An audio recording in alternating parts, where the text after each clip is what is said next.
ඔබ හිතනවාද මුහුද මැද පාවෙන නගරයක් ගැන? හෝටල්, ජල උද්‍යාන, අවන්හල්, රඟහල්, සාප්පු සංකීර්ණ, පිහිනුම් තටාක සහ දහස් ගණනක් මිනිසුන් එක්වර ගමන් කරන අතිවිශාල නෞකාවක් ගැන? මේ කිසිවක් සිහිනයක් නොවේ. මෙයයි රොයල් කැරිබියන් ඉන්ටර්නැෂනල් සමාගමට අයත් ස්ටාර් ඔෆ් ද සීස්. එය ලෝකයේ මෙතෙක් නිර්මාණය වූ විශාලතම සහ නවීනතම මගී ප්‍රවාහන නෞකාවන්ගෙන් එකක් වන අයිකන් ක්ලාස් නෞකාවක්. අද අපි බලමු මේ දැවැන්ත නෞකාව ඇතුලේ තිබෙන්නේ මොනවාද කියලා.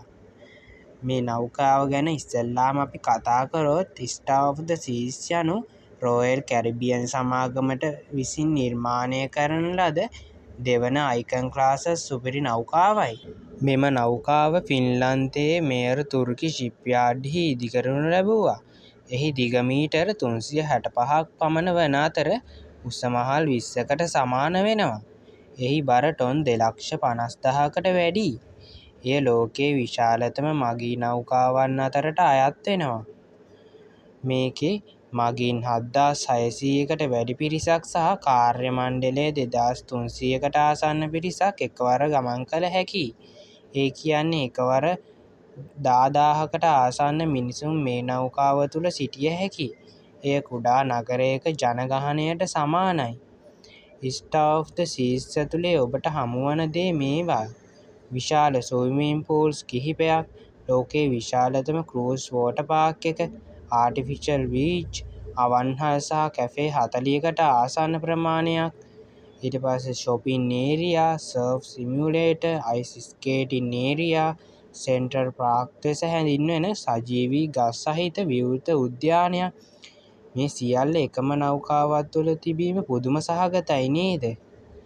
මෙම නෞකාවේ තාක්ෂණය ගැන කතා කරොත් මෙම නෞකාව ක්‍රියාත්මක වන්නේ නවීන LNG ඉන්ධන පද්ධතියකින්.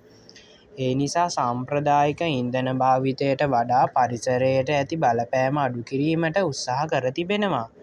එමෙන්ම smart navigation, energy saving systems, water recycling technology වැනි අති නවීන තාක්ෂණික පද්ධති රැසක්ද මෙහි තිබෙනවා.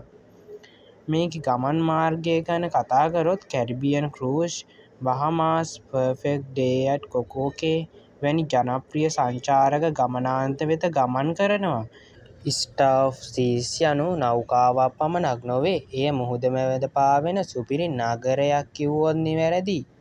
නවීන තාක්ෂණය, සුඛෝපභෝගී පහසුකම් සහ විනෝදාස්වාදය එකට එක් කළ මෙම දැවැන්ත නෞකාව ක්‍රූස් ලෝකයේ නව පරපුරක් නියෝජනය කරනවා.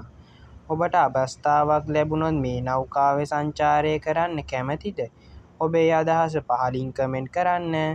ලෝකයේ විශාලතම නිර්මාණ සහ තාක්ෂණික අරුම පුදුම දේවල් සහ වාර්තාමය වීඩියෝ නැරඹීමට අපේ channel එක subscribe කරලා තියාගන්න අමතක කරන්න එපා.